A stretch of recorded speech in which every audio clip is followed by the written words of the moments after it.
En el siglo XVI la Iglesia necesitaba una profunda reforma espiritual y disciplinar. Sufrió dos dolorosos cismas, el de Lutero o protestantismo, que se extendió rápidamente por Europa, y el de Enrique VIII, que se proclamó jefe supremo de la Iglesia de Inglaterra. Por fin, el Concilio de Trento emprendió la ansiada reforma católica. Pío V buscó aplicar el concilio durante su pontificado. Reformó el breviario y la liturgia de la misa, dignificó el ministerio sacerdotal y terminó el catecismo para párrocos.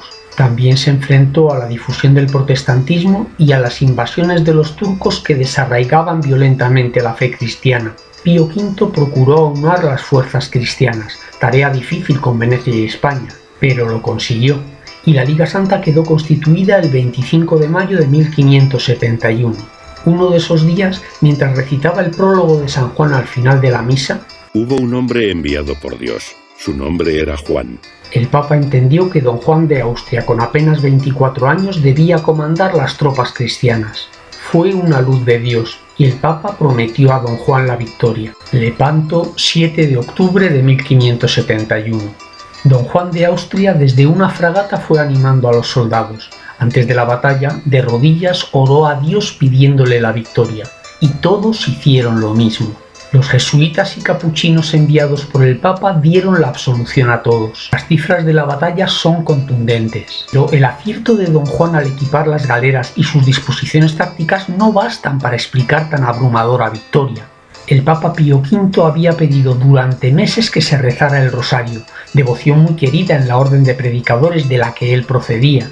Y aquel 7 de octubre, cuando salió de rezarlo en su capilla, celebró el triunfo de las tropas cristianas, que el cielo le había comunicado, pues esa noticia llegó días después. Aquel día era el primer domingo de octubre, y las cofradías del Rosario de los dominicos promovían su rezo. El Papa reconoció la intervención de la Virgen en esa victoria, y estableció la fiesta de la Virgen de las Victorias el primer domingo de octubre. Su sucesor, Gregorio XIII, la denominó Fiesta de la Virgen del Rosario y la trasladó al 7 de octubre. La devoción del Rosario.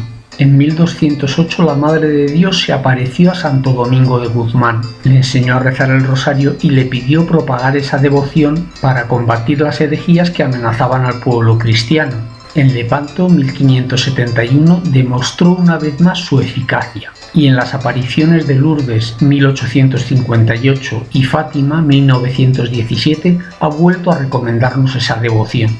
3 razones para rezar el rosario. Debemos honrar a nuestra Madre como buenos hijos rezando el rosario. Dios nunca deniega las peticiones que presenta a su Madre, y si no es conveniente lo que pedimos, esa oración siempre nos beneficiará personalmente.